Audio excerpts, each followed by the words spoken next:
تو ابو ہریرہ رضی اللہ تعالیٰ عنہ فرماتے ہیں بھوک زیادہ لگتی تھی نا جب مجھے، تو میں حضرت عمر سے، ابو بکر سے، عثمان مولا علی سے کوئی مسئلہ پوچھ لیتا تھا، اور جب میں مسئلہ پوچھتا تھا تو وہ مجھے روٹی کھلا دیتے تھے۔ جب میں ان سے مسئلہ پوچھتا تو وہ مجھے، حضرت ابو ہریرہ فرماتے ہیں مجھے بھوک لگی، میں حضرت عمر کے پاس گیا، ان سے مسئلہ پوچھا۔ ان کا رواج تھا جب میں مسئلہ پوچھتا تو پہلے روٹی کھلاتے۔ ہمارے بزرگ یہ فرماتے ہیں کہ کھانے کھلا کے دین پڑھاؤ، صرف تمہارا کتب خانہ نہیں کھلا ہونا چاہیے، تمہارا دسترخوان بھی کھلا ہونا چاہیے۔ کسی نے نبی پاک صلی اللہ علیہ وسلم سے پوچھا تھا بہترین مسلمان کون ہے؟ حضور نے فرمایا جو سلام لینے میں پہل کھلے اور روٹی زیادہ کھلائے گا، جو روٹی ذبح وقت فکر کرے آ یار تو روٹی کھا لے، روٹی کھانے کی طرف توجہ دلائے۔ کھلانا سنت ہے، زیادہ کھانا اس میں بھی فرق رکھے۔ تو نبی پاک صلی اللہ علیہ وسلم کے صحابی حضرت ابو ہریرہ رضی اللہ تعالیٰ عنہ فرماتے ہیں میں نے حضرت عمر سے مسئلہ پوچھا، میں نے کہا حضور مسئلہ بتائیں، تو کہتے پہلے ان کی عادت تھی جب میں مسئلہ پوچھتا تو روٹی بھی کھلاتے، آج انہوں نے مسئلہ ہی بتایا ہے، روٹی کوئی نہیں کھلائی۔ تو مجھے کہنے لگے ابو ہریرہ تو سوچتا ہوگا روٹی نہیں اس نے پوچھی، تو نے کب سے کھانا نہیں کھایا؟ میں نے کہا آج صبح سے۔ تو جناب عمر کہنے لگے میں نے کل صبح سے نہیں کھایا۔ چل ابو بکر صدیق کے گھر مسئلہ پوچھتے، کہتے جناب صدیق اکبر کے دروازے پہ گئے، جا کر کے ان سے مسئلہ پوچھا۔ ان کی بھی عادت تھی جب کوئی مسئلہ پوچھنے جاتے تو دسترخوان بچھا لیتے، کہتے آؤ روٹی بھی کھلاتا ہوں مسئلے بھی بتاتا ہوں۔ کہتے گئے تو انہوں نے بھی مسئلہ بتایا، روٹی کوئی نہ پوچھی۔ تو کہنے لگے عمر ابو ہریرہ تم لوگوں نے کل پرسوں سے نہیں نہ کھایا ہوگا، اور ابو بکر کو 4 دن گزر گئے ہیں، تھوڑا سا دودھ ملا ہے یا کھجور ملی ہے، روٹی کوئی نہیں ملی، چلو در رسول پہ چلتے، آؤ حضور کی بارگاہ۔ کہتے ہیں نبی پاک کی بارگاہ میں آئے، حضور نے چہرے دیکھے، کریم سے مسئلہ نہیں پوچھنا پڑا، میرے مصطفیٰ کریم نے فرمایا بھوک لگی ہوئی ہے تم تینوں کو، 3-4 دن ہو گئے؟ اللہ کے رسول نے فرمایا مجھے پورا ہفتہ ہو گیا ہے۔ سبب کچھ اور ہے جس کو تو خود سمجھتا ہے، زوال بندہ مومن کا بے زری سے نہیں، بھوک نقصان کا وجہ نہیں بنی، وجہ کوئی اور بنی ہے۔ رشوتیں کہ جو بازار گرم ہوئے ہیں لوٹ مار کے، یہ روٹی کے لیے نہیں، یہ زیادہ کھانے کے لیے، یہ بینک بیلنس کے لیے گرم ہے۔ یہ لوٹ مار کا مقصد کوٹھیاں بنانا ہے، روٹی کا تو رب کریم کا وعدہ ہے۔ جو روز روتا ہے شام کو کہ میرا کاروبار کوئی نہیں، اصل میں کہتا ہے بنگلہ کوئی نہیں، اصل میں کہتا ہے کار کوئی نہیں، پٹھاروں کوئی نہیں، روٹی تو اللہ عطا فرماتا ہے، اس کا وعدہ ہے۔ فرمایا حضور نے 3 دن بیت گئے، چلو میرا بے تکلف صحابی ابو الحسن انصاری، وہ بڑے نصیب والے ہوتے ہیں جن کو میرے نبی پاک خود کہتے تھے کہ تیری فلانی ذمہ داری ہے۔ اس زمانے کا تو کسی کو کہہ دیا جائے یہ تیری ذمہ داری ہے تو کہتا ہے یہ تو پھٹیکے ڈالنے لگ گیا، یہاں سے تو چھٹی کر جانی چاہیے۔ خوش ہوتے تھے صحابہ کہ ہماری ذمہ داری لگی۔ کہتے ہیں حضرت ابو الحسن انصاری کے گھر گئے، نبی پاک نے فرمایا بھوک پڑی لگی ہے کھانا لا۔ کہتے ہیں حضور نے اسے کہا تو اس آدمی کو تو وجد ہی ہو گیا، اس نے کہا میرے اتنے نصیب کہ حضور کا یہ کھانا کھلا۔ آؤ دیکھو دنیا والو، آج جو سب سے زیادہ عزت والا ہے وہ میرا مہمان بنا ہوا ہے۔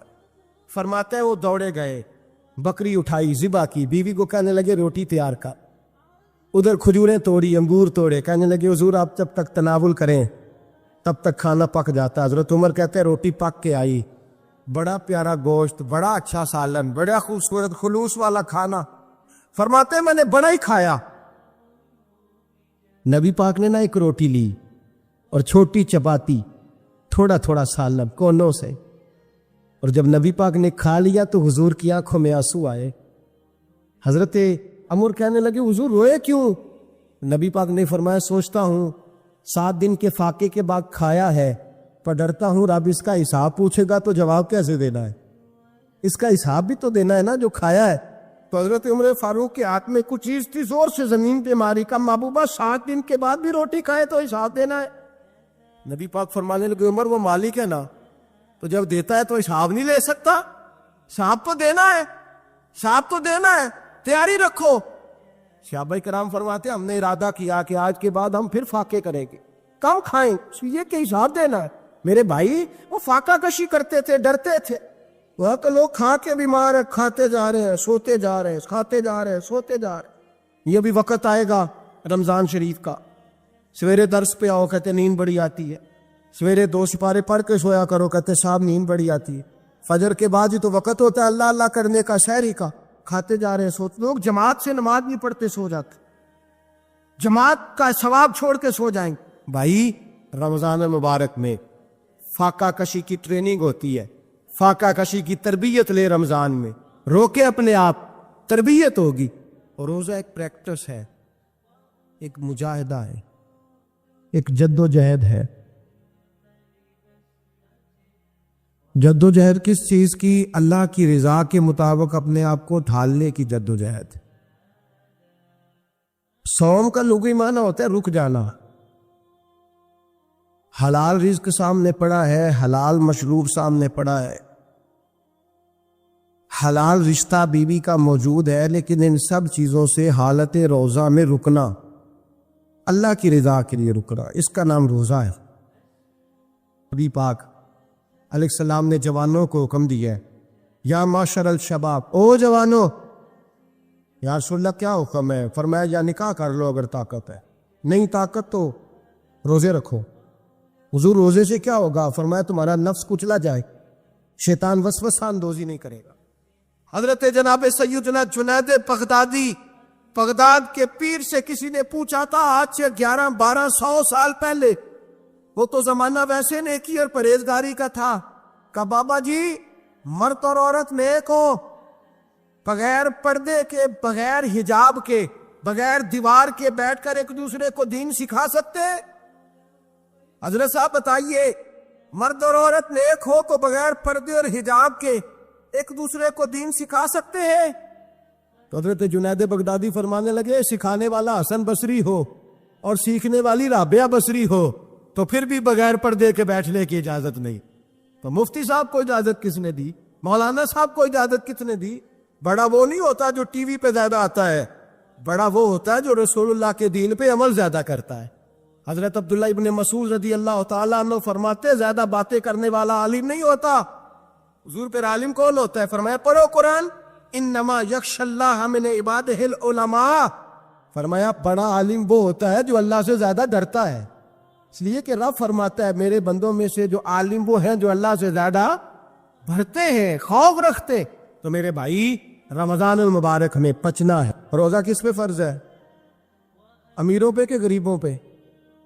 جی کہنے میں تو کام ہی میرا تو کام ہی محنت مزدوری والا، میں کیسے روزہ رکھوں؟ میں تو دیہڑی لگاتا ہوں تو روزہ کیسے رکھوں؟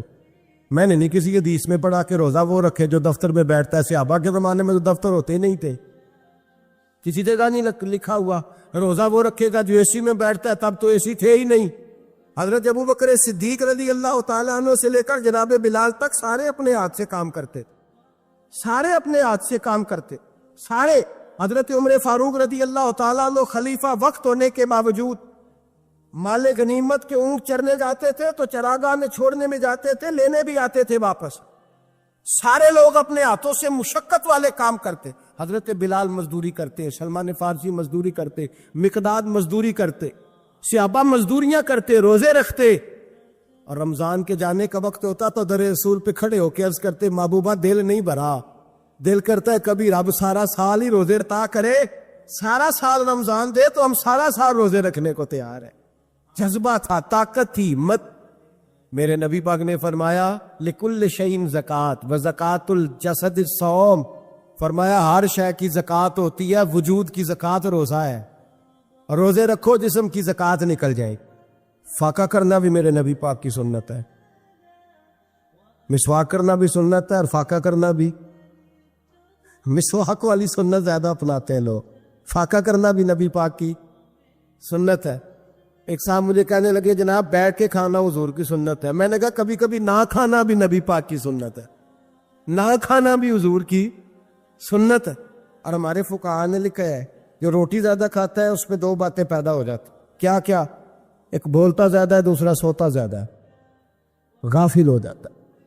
فقہ اور حکیم اطباء ڈاکٹر کہتے ہیں کہ پیٹ خالی رہے نا جس آدمی کا، اس کا حافظہ مضبوط ہوتا ہے، اس کے ذہن کی گرہ کھلتی ہے، زیادہ کھانے سے تو خماری چڑھتی ہے۔ رمضان المبارک وہ عزت اور عظمت والا مہینہ ہے جس کا تعارف کسی عام آدمی نے نہیں، رب کریم کے قرآن نے بیان فرمایا ہے اور میرے مصطفیٰ کریم کی زبان اطہر نے بیان فرمایا۔ کہ آنے سے پہلے بخاری مسلم میں حدیث ہے، حضرت سلمان فارسی رضی اللہ تعالیٰ عنہ کہتے ہیں رمضان شروع ہونے سے پہلے نبی پاک نے ہمیں مسجد میں بلایا اور خطبہ ارشاد فرمایا باقاعدہ، اور ارشاد فرمایا لوگو تم پر ایک مہینہ آنے والا ہے جس میں اللہ اپنے بندوں پر خاص قسم کی رحمتوں کا نزول فرماتا ہے۔ خود رسول پاک نے ہمیں کس قدر زیادہ اس مہینے کا اکرام کرنا ہے اور کس قدر زیادہ اس کو اہمیت دینی ہے اور کس قدر زیادہ ہمارے لیے وہ باعث عظمت ہے کہ جس مہینے کے فضائل خود رسول پاک علیہ السلام نے بیان فرمائے۔ اور نبی پاک صلی اللہ علیہ وسلم نے فرمایا کہ اس مہینے میں تم نفل پڑھو گے تو اللہ فرض کے برابر ثواب عطا فرمائے، اور فرض کا ثواب اللہ 70 گنا عطا فرمائے۔ کتنا بولیے؟ وہ صحابہ کا مزاج یہ تھا کہ جہاں انہیں پتہ چلتا تھا نا اس نیکی کا ثواب زیادہ ہے تو وہ بھاگ کر اس نیکی کی طرف توجہ کرتے تھے۔ آپ صحابہ کی سیرت کی کتابیں دیکھیے، حضرت انس بن مالک رضی اللہ تعالیٰ عنہ فرماتے ہیں جب نبی پاک علیہ السلام نے رمضان کی شان بیان کی تو صحابہ کا یہ مزاج بن گیا کہ وہ اپنے سارے کام رمضان سے پہلے سمیٹ لیتے تھے، رمضان شریف سے پہلے سارے کام سمیٹ لیتے، لینے دینے کے معاملات صاف کر لیتے، خریداری ہو جاتی، گھر کے اندر کوئی کام کرانا ہوتا تو وہ رمضان سے قبل کرا لیتے، یکم رمضان کو وہ مسجدوں میں ڈیرے لگا لیا کرتے۔ وہ کہتے تھے نیکیاں جمع کرنے کے ایام ہے، نیکیاں۔ دیکھیں نا سب سے مصروف ترین زندگی ہمارے نبی پاک صلی اللہ علیہ وسلم کی زندگی ہے۔ 23 سالوں میں نبی پاک علیہ السلام نے 2300 سالوں سے بھی زیادہ کام کیے، بڑا مصروف وقت تھا حضور کا، تین زندگی نبی پاک کی۔ اس کے باوجود اللہ کے رسول ہر سال 10 دن کا اعتکاف کرتے، ہر سال۔ ایک سال جہاد پہ گئے تھے، اعتکاف نہیں ہو سکا، اگلے سال میرے نبی پاک نے 20 دنوں کا اعتکاف فرمایا۔ میرے نبی پاک صلی اللہ علیہ وسلم نے فرمایا 11 مہینے جنت سجائی جاتی ہے اور پھر رمضان میں اللہ اپنے بندوں کے لیے جنت کے دروازے کھول دیتا ہے۔ 1 گھنٹہ پہلے صفائی کرتے ہیں مہمان نے آنا ہو تو 1 گھنٹہ، ورنہ بچے دوبارہ سے پھر چیزیں بکھیر دیں گے۔ 1 گھنٹہ پہلے صفائی ہوتی ہے، لمبی نہیں، لیکن میرے نبی پاک نے فرمایا رمضان کے لیے رب کریم 11 مہینے جنت کو سجاتا ہے۔ چھوٹی بات ہے، روزے آ گئے تو معمولی حیثیت ہے۔ ہم لوگ انہی معاملات میں، میں منع کرتا ہوں، ہمیشہ منع کرتا ہوں، آپ کو ہر سال منع کرتا ہوں، میں پابندی سے 1-2 اخبار ڈیلی دیکھتا ہوں۔ میرا ناشتہ نہیں ہوتا جب تک اخبار نہ ہو، چونکہ بزرگوں کا فتویٰ ہے جمعے کا خطبہ وہ دے جو عالمی حالات سے باخبر ہو۔ ہم کوئی رسمی تقریر نہیں کرتے کہ لوگوں کو کہیں کہ روزے آ گئے تو کون سا مہینہ چل رہا ہے تو مہینے کے حساب سے خطاب ہو۔ رسول اللہ صلی اللہ تعالی علیہ وسلم کی امت کے جو ذمہ دار اور پہرے دار ہوتے ہیں انہیں امت کی پہرے داری کرنی ہوتی، اس لیے وہ یہ نہیں دیکھیں گے کہ کون سا موضوع چل رہا ہے اس پر میں نے 1 گھنٹہ گزارنا ہے، ترجیحات پر بات ہوگی۔ وہ بات یہ عرض کر رہا تھا کہ میں رمضان شریف میں اخبار نہیں دیکھتا۔ میری اپیل ہے آپ سے کہ آپ رمضان شریف میں نہ رمضان ٹرانسمیشن بھی نہ دیکھیں، ٹی وی پہ خبریں بھی نہ سنیں، سارا سال سنیے خبریں۔ ہماری خبریں سننے سے ملک میں کیا انقلاب آ گیا ہے؟ یا وہ جو ہم نے چوک میں کھڑے ہو کے تجزیہ کیا تھا اس سے کتنے لوگ سنور گئے؟ چھوڑے، جتنا وقت ملے وہ آ کے مسجد میں بیٹھے، اللہ کے گھر میں وقت گزارے، ٹائم دیں۔ عبادت آپ کو زندہ کرے گی، روحانیت پیدا کرے گی، توانائی آئے گی، خوبصورتی آئے گی آپ کے اندر، آپ زندہ رہیں گے۔ دنیا داری دلوں کو مردہ کرتی ہے، قرآن کی تلاوت، اللہ کا ذکر، مسجد کی حاضری روح اور دل کو زندہ کر دیا کرتا ہے۔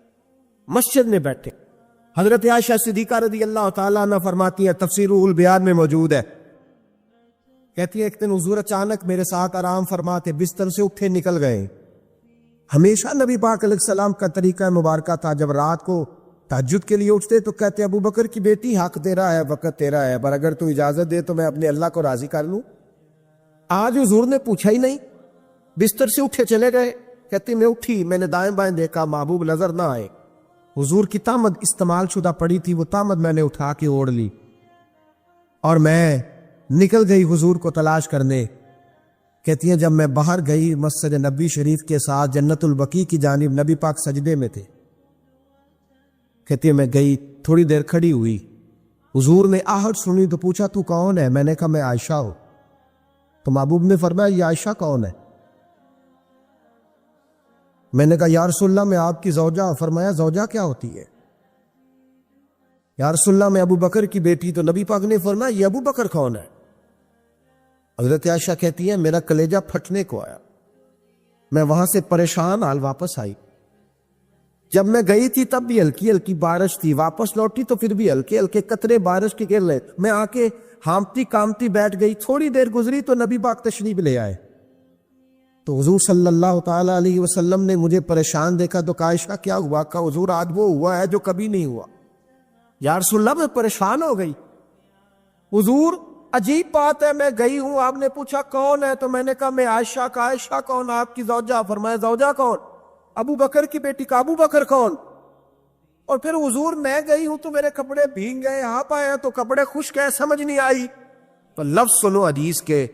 نبی پاک نے فرمایا عائشہ لی مع اللہ وقت, میرا اپنے اللہ کے ساتھ ایک وقت ہوتا ہے. کس کے ساتھ؟ آج میرا دوستوں کے ساتھ وقت ہے, آج میرا گھومنے کا وقت ہے, آج میرا خوش گپیوں کا وقت ہے, آج میرا سیاحت کا وقت ہے, آج میرا پکنک کا وقت ہے. میرے نبی پاک نے فرمایا لی واللہ وقت, عائشہ میرا اپنے اللہ کے ساتھ, میرا اپنے اللہ کے ساتھ ایک وقت ہوتا ہے. اس وقت نہ وہاں کوئی فرشتہ آ سکتا ہے نہ کوئی نبی اور مرسل آ سکتا ہے. جب فرشتہ اور نبی نہیں آ سکتے تو عائشہ اور ابو بکر کیسے آ سکتے ہیں؟ تو کہا یا رسول اللہ پھر وہاں ہوتا کون ہے؟ تو حضور فرمانے لگے ایک میں ہوتا ہوں, دوسرا میرا رب ہوتا ہے, تیسرا کوئی موجود نہیں ہوتا. امت کو درس دیا ایک وقت 24 گھنٹوں میں ایسا لایا کر جس میں تو اپنے رب کو دکھڑے سنائے, جس میں تو دعائیں مانگے, جس میں تو عرض و نیاز کرے, جس میں تو اپنے گناہوں کی معافی چاہے. اعلیٰ حضرت کے والد گرامی سے کسی نے پوچھا مولانا نقی علی خان صاحب سے کہ حضرت جی فرعون 500 سال ہی حکومت کر گیا, 500 سال ہی حکومت کر گیا, اللہ کا مقابلہ کرنے والا پکا کافر بے ایمان. تو آپ فرمانے لگے ملا رومی کی وہ کتاب پڑھو مثنوی, جس میں انہوں نے لکھا ہے کہ جب ساری دنیا سو جاتی تھی تو فرعون اٹھ کے مصلے پہ بیٹھتا تھا, کہتا تھا یا اللہ معاف کر دے, رب تو ہی ہے, گنہگار بڑا ہوں پر مہربانی کر. روز معافیاں مانگتا تھا تو رب کریم کی قدرت نے مہلت دی کہ روز توبہ کرتا ہے, چلو ایک دن سچی بھی کاری جائے تو اچھا ہے. اللہ نے مہلت دی. اور میرے بھائی اگر تو روز رات مصلے پہ بیٹھے تو تجھے مہلت ملے, عذاب نہ آئے. اگر تو اپنے رب کے ساتھ تنہائی کرے تو اللہ تجھے مہلت دے, سزا نہ دے. لیکن ہم یہ وقت نکالتے ہی نہیں. اللہ کے ساتھ میت کا ہمارا مزاج ہی نہیں. ترمذی شریف پہ نبی پاک علیہ السلام نے فرمایا دنیا داروں کو دکھڑے نہ سنایا کر, مالداروں کے سامنے رونے نہ رویا کر. یہ تجھے کیا دے سکتے؟ تو اٹھ کے جائے گا تو کہیں گے محنت کرتا نہیں, روز مانگنے آ جاتا ہے. دنیا داروں کو دکھڑے نہ سنا, اور میں دکھ سنا تو اپنے رب کو سنا, اللہ والوں کو سنا, اللہ کے نبی کو سنا. اس سے مراد یہ سارے کہا دکھڑے اپنے رب کو سنا.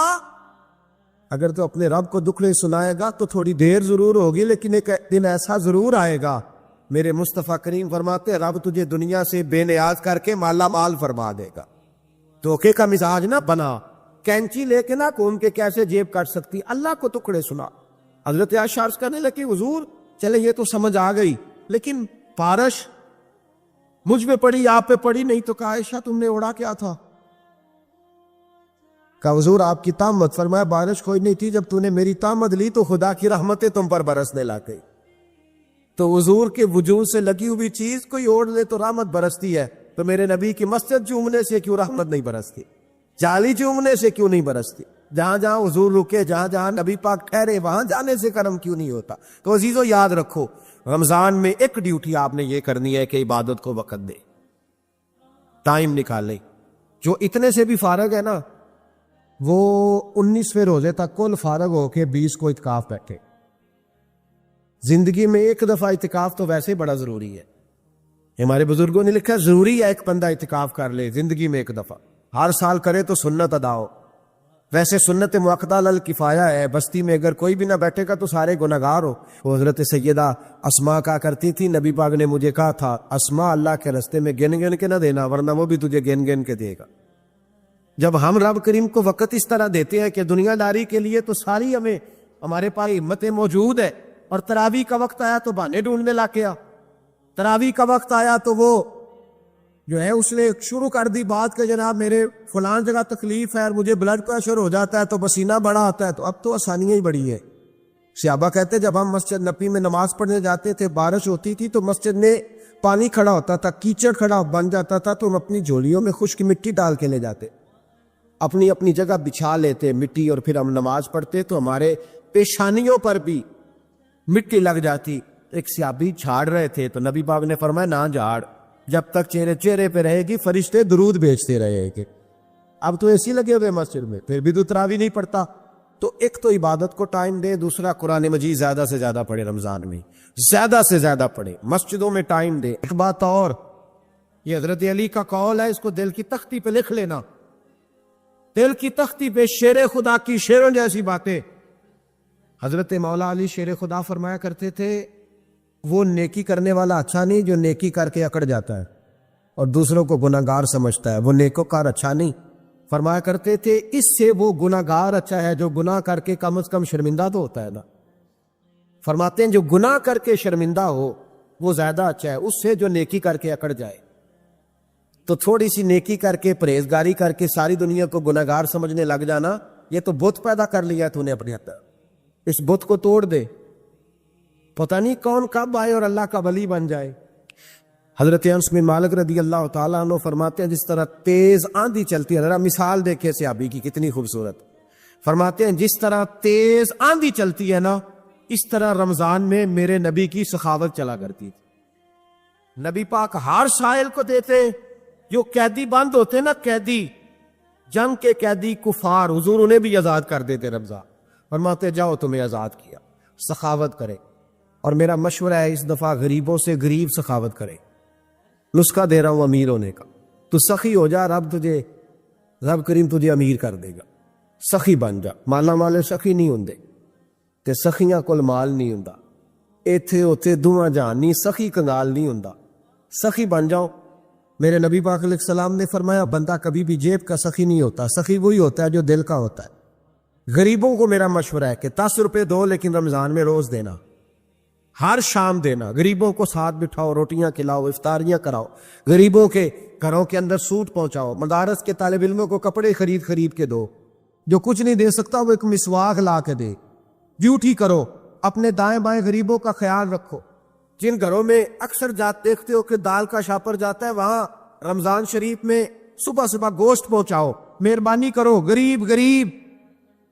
حضرت عبداللہ ابن عمر رضی اللہ تعالیٰ عنہ ہر روز مدینے کے مسکینوں کو ڈھونڈ کے لاتے تھے، فرماتے تھے کہ ان کو ایک تھیلا دینا میں عزت نہیں سمجھتا، ڈھونڈ کے لاتے غریبوں کو اور اپنے سامنے دسترخوان بچھاتے رمضان میں، اور پھر ان پہ کھانے چنتے اور فرماتے غریب کھائیں گے تو میرا اللہ راضی ہوگا، ساتھ بٹھا کے کھلاتے۔ ایک بڑی عجیب بات ہو گئی، گھروں میں ہو جاتی ہے، جن گھروں میں زیادہ مہمان آتے ہیں وہاں یہ مسئلے بن جاتے ہیں۔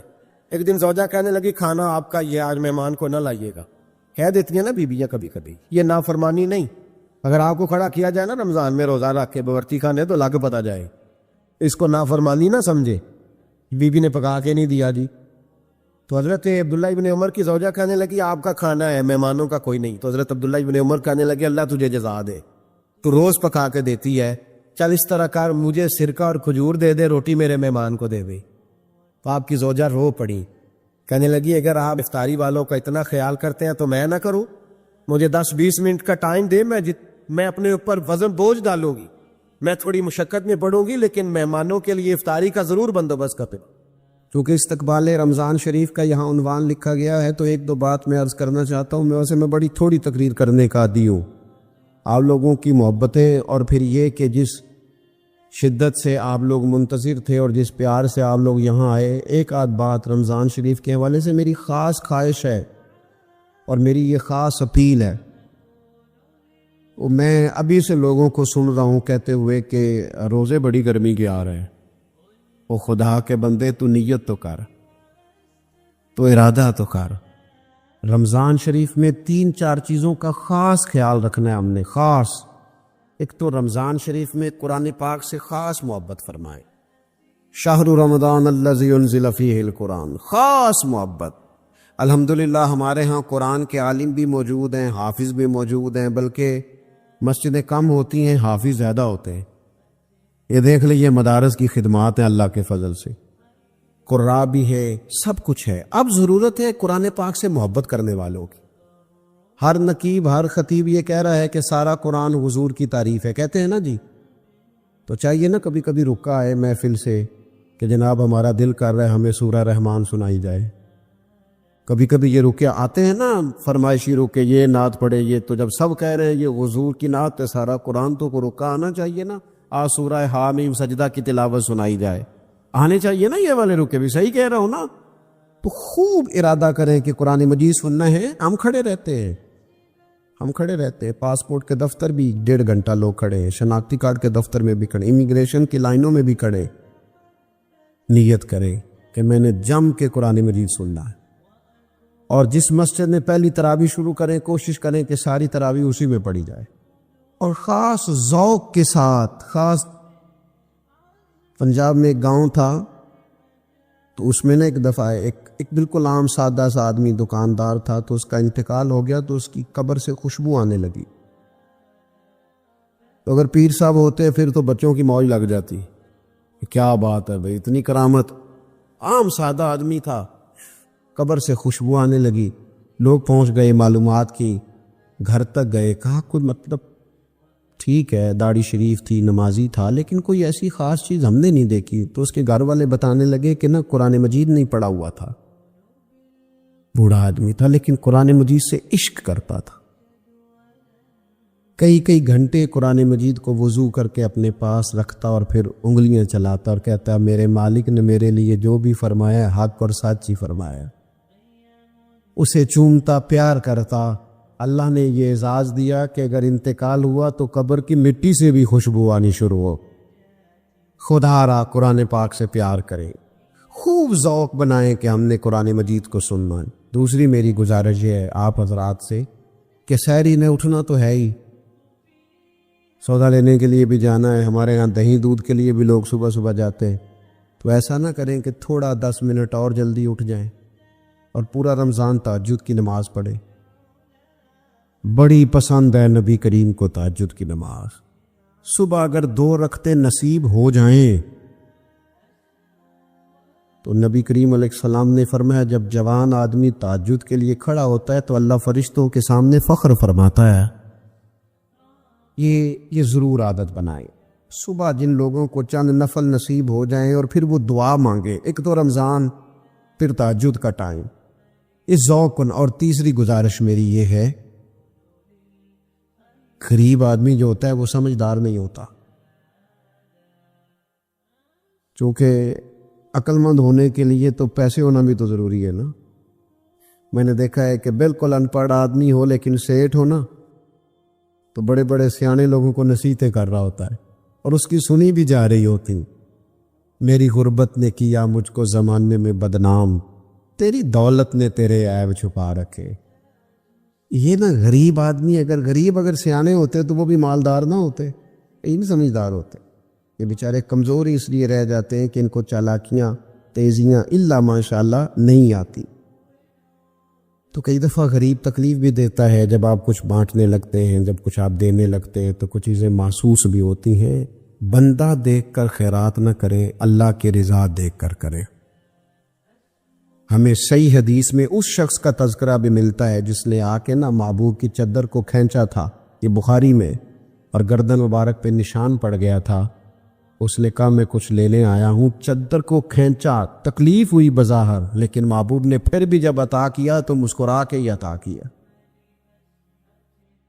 غریب آدمی تکلیف میں ہے، مہنگائی نے آزمائش پیدا کر دی ہے۔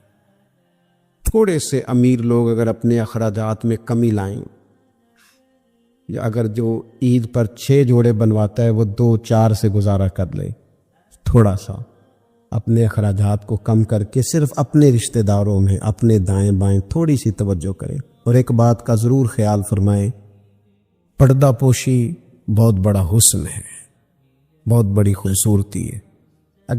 اگر یہ صدقات اور خیرات اور رمضان میں جو مساوات کا مہینہ ہے اس میں اگر تھوڑی سی نا پردے کے ساتھ، امام ابو نعیم نے لکھا ہے کہ 100 گھر تھا مدینہ شریف میں، 100، تھوڑی سی آبادی ہوتی تھی، 100 گھر کتنا زیادہ ہوگا، 3 وقت کھانا بھی پہنچتا تھا، کپڑے بھی پہنچتے تھے، بیمار کی دوا کے پیسے بھی پہنچتے تھے، کون دے جاتا ہے پتہ کوئی نہیں تھا۔ پھر اچانک سب کے گھر کھانا آنا بند ہوا تو لوگ پریشان ہوئے، ایک دوسرے سے پوچھنے لگے تیرے گھر کب سے نہیں آیا؟ کا 18 محرم سے۔ تیرے گھر کب سے نہیں آیا؟ اسی شام سے۔ تیرے گھر 18 سے۔ اب جب سب متفق ہوئے تو پتہ چلا کہ 18 محرم کو امام زین العابدین کا انتقال۔ 100 گھروں میں کھانا جاتا تھا پر پتہ نہیں تھا دے کون جاتا ہے، کچھ تھوڑا سا نا۔ کچھ خبریں ایسی ہیں جو حضرت عمر بن عبدالعزیز صبح اپنے خادم کو نا ایک سارے دن کے کاموں کی لسٹ دیا کرتے تھے، تو ایک دن لسٹ دی تو وہ چاہیے تو یہ تھا نا کہ اس پہ لکھا ہوتا تھا کہ 11 بجے محکمہ تعلیم والوں کو بلانا، ظہر کے بعد دفاع والوں کو بلانا، شام کو صحت والوں کو بلا لینا۔ وہ لسٹ جو دی تو اس پہ لکھا تھا کہ کل 5000 درود پاک کم رہ گیا تھا، آج زیادہ پڑھنا۔ وہ فلاں بیوہ کے گھر میں راشن پہنچانا ہے۔ وہ 2-3 لائنیں ابھی پڑھی تھیں کہ وہ حضرت نے چھین لی، فرمایا یہ تو میری ذاتی ہے۔ تو مشیر کہنے لگا حضور یہ کم کرتے ہیں، کبھی بتایا نہیں۔ تو آپ فرمانے لگے کچھ پیسے چھپا کے رکھے ہوتے ہیں لوگوں نے کہ مشکل پڑ گئی تو کام آئیں گے، میں نے بھی کچھ نیکیاں سب سے چھپائی ہیں، قیامت میں مشکل پڑ گئی تو اللہ کے کرم سے میرے کام آ جائیں گے۔ موجود نہ ہو تو زندگی کا وقت گزرے بھی تو ذرا پھیکا پھیکا گزرتا ہے، اگر دن بیت بھی جائے تو کچھ تھوڑا سا بوجھ چھوڑ جاتا ہے۔ کچھ چیزیں زیادہ ضروری ہوتی ہیں وقت کو گزارنے کے لیے، اس طرح کھانا بڑا ضروری ہے، پینا اور سونا بڑا ضروری ہے، اسی طرح زندگی گزارنے کے لیے محبت کا ہونا بھی بڑا ہی ضروری ہے۔ گھر کے اندر ساری نعمتیں موجود ہوں، بچے بھی ہو، رزق بھی وسیع ہو، گھر بھی اپنا ہو اور کشادہ ہو، ہر چیز موجود ہو، بس میاں بیوی کے درمیان محبت موجود نہ ہو، ساری چیزوں کی موجودگی میں وقت گزارنا مشکل ہو جاتا ہے۔ آپ کی نوکری آپ کے اپنے شہر میں ہو، آنا جانا آسان ہو، سیلری پیکج بڑا اچھا ہو، لیکن جس جگہ آپ ڈیوٹی کرتے ہیں، جاب کرتے ہیں، وہاں جو ارد گرد لوگ رہتے ہیں ان سے محبت کا رشتہ نہ ہو تو ساری سہولیات کے باوجود وہاں جانے کو طبیعت نہیں چاہتی۔ اور میں نے دیکھا ہے کہ اگر کسی جگہ کام کرنے والوں کے بیچ آپس میں محبت کا رشتہ ہو جائے تو لوگ ترقی نہیں لیتے، کہتے میں یہی ٹھیک ہوں، مجھے ترقی نہیں لینی، میرا ذرا دوستوں سے دل لگا ہوا ہے۔ محبت زندگی کی بڑی اہم ضرورت ہے۔ ہم نے یہ کیا ہے کہ کچھ تو ہمارا خارجی ماحول ہمارے اوپر اثر انداز ہوا ہے، اور کچھ ہم نے لوگوں کے رویوں کو دیکھ دیکھ کر اپنے بھی رویے تبدیل کر لیے۔ جب دیکھا کہ کچھ لوگ تلخ ہیں، ان کے مزاج میں تلخی ہے، تو شاید ہمارا عمل ایسا نہیں تھا، لیکن رد عمل کے طور پر ہم نے بھی وہی انداز اختیار کر لیا۔ میں سفر کرتا رہتا ہوں، روڈ پہ ہم جا رہے تھے تو ایک گاڑی والے نے پہلے تو کراس غلط کیا اور پھر تنقید بھی کر گیا، کہنے لگا اگر چلانا نہیں آتی تو کسی سے سیکھ لو۔ غلطی بھی اس کی ہے اور پھر اس نے تنقید بھی کر ڈالی، تو ڈرائیور جو گاڑی چلا رہے تھے ان کا موڈ بڑا خراب ہو گیا۔ تو میں نے تھوڑے فاصلہ طے کرنے کے بعد ان سے کہا کہ ذرا گاڑی کھڑا کرنا، انہوں نے کھڑی کر دی۔ تو میں نے کہا میاں اس نے تو جو کرنا تھا وہ کر کے چلا گیا، اب ہم نے تو سفر کرنا ہے کہ نہیں؟ ہم لوگوں کی تلخیاں اٹھا کے اپنے ہاں کیوں لے آئیں؟ اگر کسی کا رویہ درست نہیں ہے تو اس کی بنیاد پر ہم ان ساری پریشانیوں کو اپنے ہاں کیوں لائیں؟ جب محبت چھوٹ جاتی ہے، جب ہمارے لہجے شگفتہ نہیں رہتے، جب گفتگو دھلی ہوئی نہیں رہتی، جب چیزوں پر ہلکی ہلکی گرد پڑتی ہے اور ماحول کے اندر گھٹن پیدا ہوتی ہے، نتیجہ یہ نکلتا ہے کہ وہ سارا کیف دھندلا سا جاتا ہے۔ دین اسلام کا اگر کوئی دوسرا نام رکھنا چاہے تو وہ دین محبت ہے۔ ہمیں یہ کہا گیا ہے کہ تم ٹوٹ کر پیار کرو، کس سے؟ اللہ تعالی سے۔ والذین آمنوا اشد حبا للہ، فرمایا وہ لوگ جو ایمان لے آئے وہ اپنے رب سے شدید محبت کرتے، شدید پیار کرو اپنے مالک سے، شدید۔ یہ جو شکر ہوتا ہے نا، شکر، یہ اللہ کی محبت پیدا کرتا ہے، اور یہ جو شکوہ ہوتا ہے نا، یہ اس محبت سے دور لے جاتا ہے۔ یہ جو صبر ہوتا ہے نا، یہ اللہ کے فیصلوں پر راضی رہنے کا حوصلہ دیتا ہے۔ انسان ساری تکلیفوں کو اپنے مالک کی جانب سے جب سمجھتا ہے، صبر کرتا ہے، تو اس میں حوصلہ، طاقت اور ہمت آتی۔ وہ اللہ تعالیٰ کی محبت میں جب اس کو پوری طرح برداشت کرتا ہے تو اس کے اندر اللہ کی محبت آتی ہے۔ اللہ کی تقسیم ہے، کسی کو امیر بنایا، کسی کو مالی طور پر وہ گنجائش نہ دی۔ جب رب سے پیار ہوتا ہے نا، تو پھر انسان کہتا ہے جو اس نے میرے حق میں بہتر سمجھا تھا مجھے عطا کر دیا۔ یہ جو صوفیاء ہے نا، صوفیاء، ہمارے ہاں تو بعض چیزوں کا مطلب بھی بالکل الٹ دیا گیا ہے۔ صوفی کی صرف یہ ذمہ داری نہیں تھی کہ بابا صاحب بیٹھے ہیں تو آپ جائیں گے تو بے اولاد ہیں تو فوراً دعا کریں گے تو اولاد ہو جائے گی۔ ان کی فقط یہ ڈیوٹی نہیں تھی کہ وہ تعویذ دیں گے تو کام چل جائے گا، یہ بھی وہ کریں گے، لیکن اہل تصوف کی تو اصل ذمہ داری یہ تھی کہ راہ سلوک کے مسافر جب ان کے پاس آئیں اور آ کے کہیں کہ پریشان بھی ہوں، مقروض بھی ہوں، بے اولاد بھی ہوں، بیمار بھی ہوں، تکلیف میں بھی ہوں، جب لوگ اپنے دکھ سنائیں تو وہ ان کے لیے دعا بھی کرے اور ان کے دل میں اللہ رسول کی محبت ایسی پیدا کرے کہ بندہ رب کی رضا پہ راضی رہنا سیکھ جائے۔ محبت جو ہے نا، محبت یہ مداوا ہے۔ خواجہ نظام الدین صاحب محبوب الہی رحمت اللہ علیہ کے مرید نے پوچھا کہ حضرت حالات بڑے خراب ہیں، لوگ بڑا تنگ کرتے ہیں، رشتہ دار بھی ستاتے ہیں، دوست بھی بے وفائی کر جاتے ہیں، مخلص ہو کے چلتے ہیں لیکن سامنے سے نتیجہ کچھ نہیں نکلتا، حضور ان مسائل کا کوئی حل؟ تو حضرت فرمانے لگے ان کا حل یہ ہے کہ تو محبت کرنی شروع کر دے۔ تو سارے مرید بسم اللہ کہہ کے بات قبول نہیں کرتے، کچھ کے پاس کئی جواب بھی ہوتے ہیں، وقتی طور پہ ہاں کر بھی جائیں لیکن اپنے اندر سے وہ جھگڑا بھی کر رہے ہوتے ہیں۔ تو اس نے کہا حضور وہ بات تو آپ کی ٹھیک ہے، لیکن اگر محبت سے حل نہ ہو مسئلہ تو میں تو پھر محبت کروں گا، لیکن اگر اس سے حل نہ ہو تو حضرت فرمانے لگے نسخہ یہی ہے، اگر حل نہ ہوا تو ذرا خوراکیں زیادہ کر دینا، ذرا تھوڑا سا اس میں اضافہ کر دینا، 2 ٹائم کی بجائے 3 ٹائم کر لینا محبت، پھر 6 ٹائم کر لینا، اسی کو بڑھانا ہے نسخہ۔ ہم نا جب تک محبت میں کامل نہیں ہوتے، آپ دیکھیں نا،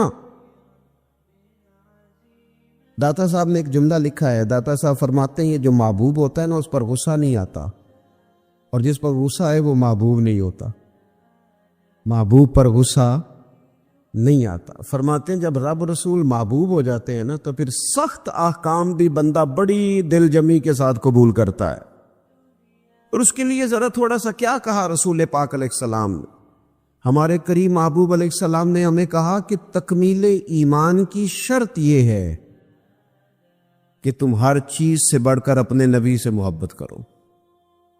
ہمیں نا پہلے اس پر غور کرنا ہے، اس پر پوری توجہ کرنی ہے، اس بات پر کہ ہمارے دلوں میں محبت کی وہ کیفیات، ہم ساری چیزوں کا حل تقریروں سے چاہتے ہیں، تقریریں بھی بڑا اثر کرتی ہیں، بڑا فائدہ کرتی ہیں، پر لیکن جو اثر کیفیت کرتی ہے نا، کیفیت، آپ کا کوئی اپنا رو رہا ہو تو اسے دیکھ کر خود بخود آنسو آ جاتے،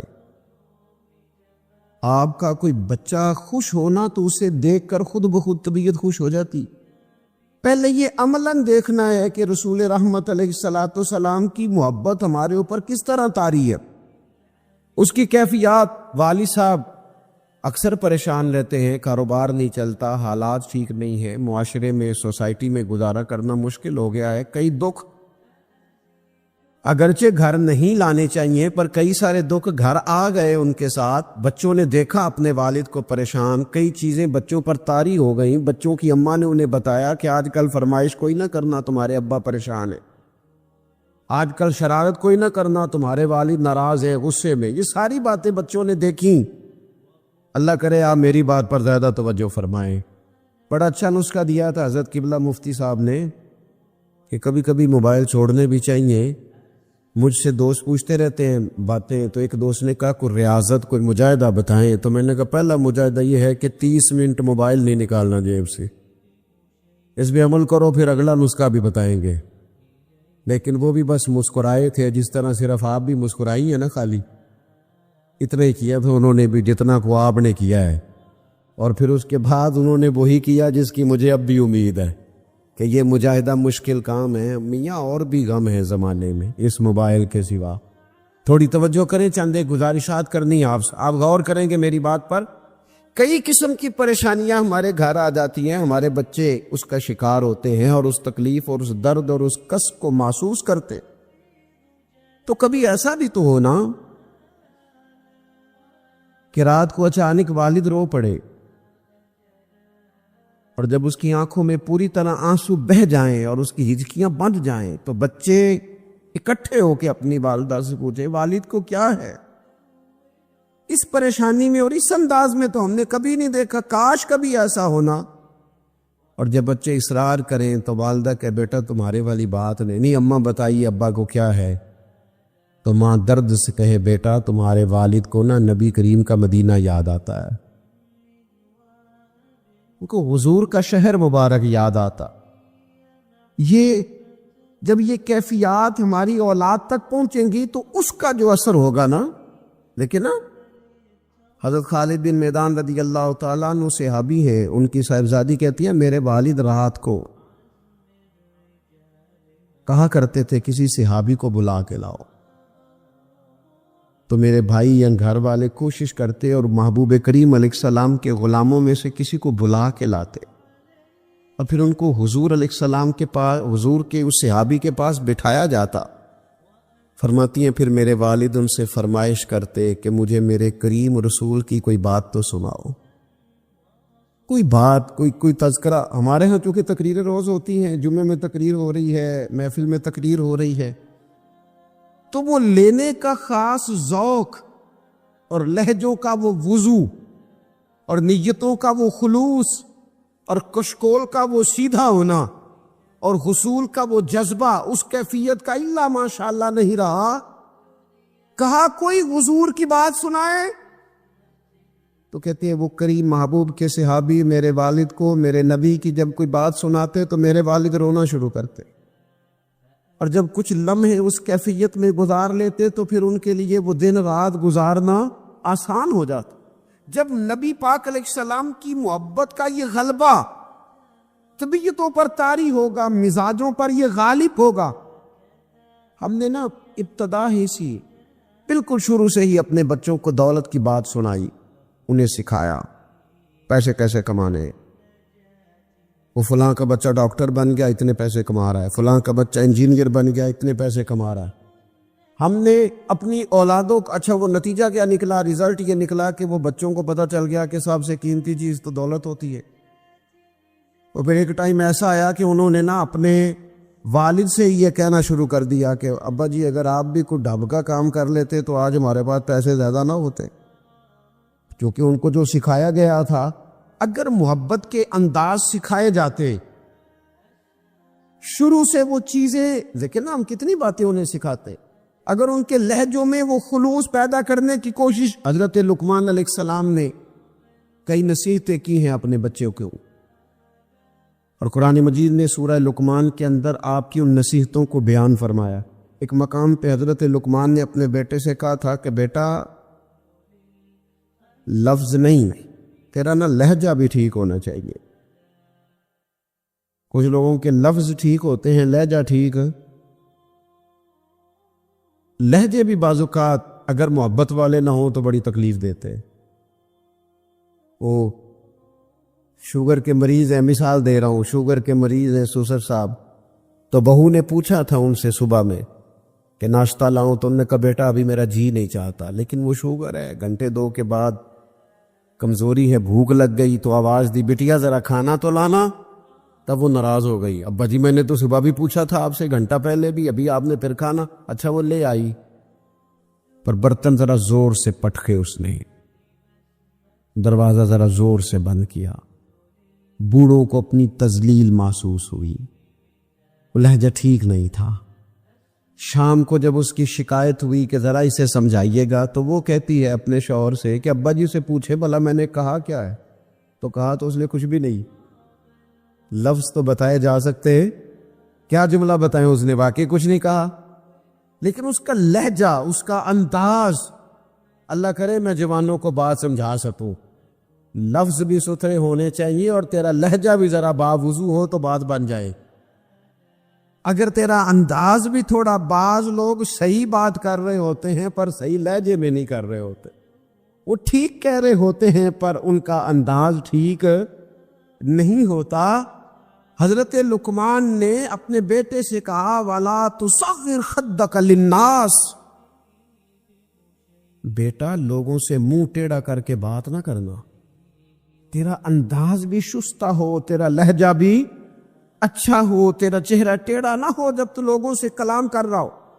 میرے دوستو، انداز جب پیار والے ہو جاتے ہیں، لہجے جب خلوص والے ہو جاتے ہیں، جب ہماری اولادوں میں یہ محبتیں منتقل ہوتی ہیں، جب یہ محافل اپنا اصل حسن اختیار کر جاتی ہیں اور یقین کی اس دولت تک چلی جاتی ہیں، تو پھر وہ محبت کی جو کیفیت ہوتی ہے نا، وہ اس طرح کا رخ اختیار کر جاتی ہے کہ جس سے انسان محبت کرتا ہے پھر اس کے لیے وہ جذباتی ہوتا ہے۔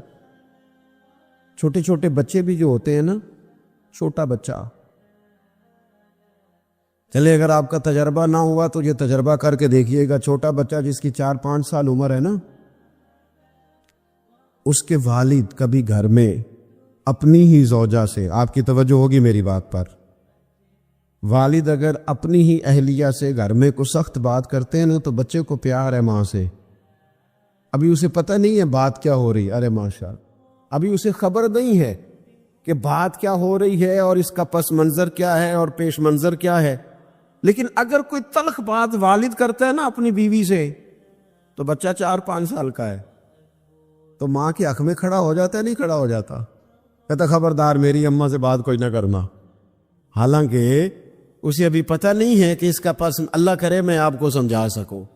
او خدا کے بندو، 4-5 سال کا بچہ چونکہ ماں سے محبت کرتا ہے اور خالص کرتا ہے اور صحیح والی کرتا ہے، تو اپنے ہی والد کے سامنے اپنی والدہ کے حق میں کھڑا ہو جاتا ہے، اور اگر اس کا بس چلے تو ہو سکتا ہے وہ سختی بھی کرے، خبردار میری اماں کے بارے میں، میری والدہ کے بارے میں بات نہ کرنا۔ تو 5 سال کے بچے کو اگر ماں سے محبت ہے تو اس محبت میں اتنا جذباتی ہے، تو اگر امتی کو رسول پاک سے سچی محبت ہو، امتی کو اگر سچی محبت ہو،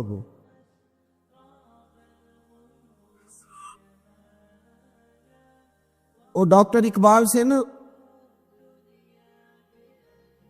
اقبال سے کسی شخص نے مطالبہ کیا، کہا ایک جگہ پہ جانا ہے، وہاں کچھ لوگ نا نبی پاک علیہ السلام کے علم کے موضوع پر کوئی بحث کریں گے، مباحثہ ہوگا علم شریف پر، آپ کی توجہ ہے میری بات پر؟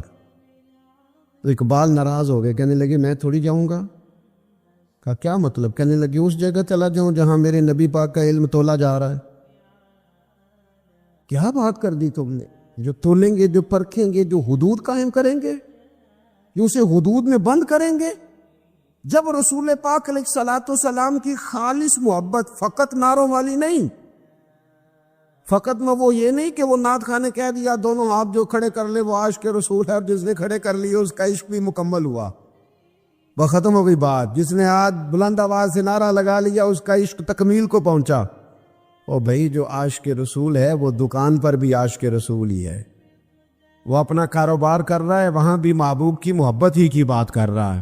اور نبی کریم نے فرمایا ہے، حضور نے فرمایا، جو سچا تاجر ہونا کار تجارت رہا ہے پر سچا ہے، فرمایا جو سچا تاجر ہوگا اسے قیامت کے دن اللہ تعالیٰ نبیوں کے ساتھ جگہ عطا فرمائے گا. وہ وہاں بھی عشق رسول کا مظاہرہ کرے جب دکانداری کرتا ہے، اس وقت بھی صداقت کا خیال رکھے، سچائی کا خیال رکھے، دیانت کا خیال کرے. محبت میں جب وہ خاص وارفتگی اور خاص شوق پیدا ہوگا، پھر کسی قادیانی کو، کسی بے دین کو موقع نہیں. آپ کو پتہ ہے امام اعظم ابو حنیفہ فرماتے، ایک بات ہے اگر آپ سمجھ سکے تو، امام صاحب فرماتے کہ معاذ اللہ ثم معاذ اللہ نقل کفر نہ باشد اگر کسی شخص نے دعوی نبوت کیا اور کسی نے اس سے دلیل مانگی. یہ بات بڑی قابل غور ہے، سمجھیے گا. ایک شخص نے معاذ اللہ یہ دعویٰ کیا کہ میں نبی ہوں، اور اگر کسی نے اس سے دلیل مانگی کہ تو نبی ہے تو دلیل دے، اگر دلیل مانگی تو یہ مانگنے والا کافر ہو جائے گا. کیوں دلیل مانگی تو نے؟ ضرورت کیا تھی؟ بھئی یہ تو اب ہو ہی نہیں سکتا کہ رسول پاک کے بعد کوئی نبی آئے، تو دلیل مانگنے کا معنی، بات سننے کا مطلب، اس پر یہ کب ہوگا؟ جب محبت کو پورا عروج ملے گا، جب رسول پاک علیہ الصلوۃ والسلام کے ساتھ جذباتی وابستگی، مومن کا خاص پیار، جب اس کی الفتیں، جب اس کی، یعنی ایک تو ہے محفل نعت میں نعت سننا، اور ایک یہ ہے کہ کہنا آج دل بڑا پریشان ہے، کوئی مجھے میرے نبی کی نعت سنائے.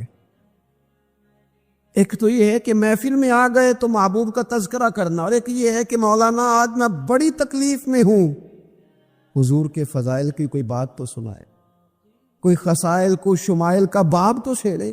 جب دلچسپیاں پوری طور پر رسول پاک کی ذات والا صفات سے جم جائیں اور نبی پاک علیہ الصلوۃ والسلام کے ساتھ تبھی میلان پوری طرح ہو جائے گا. اور یہ بار بار قوم میں کرنے کی ضرورت ہے، محبت کا انداز بار بار اختیار کرنے کی ضرورت، اس میں بار بار خوبصورتی لانے کی ضرورت ہے.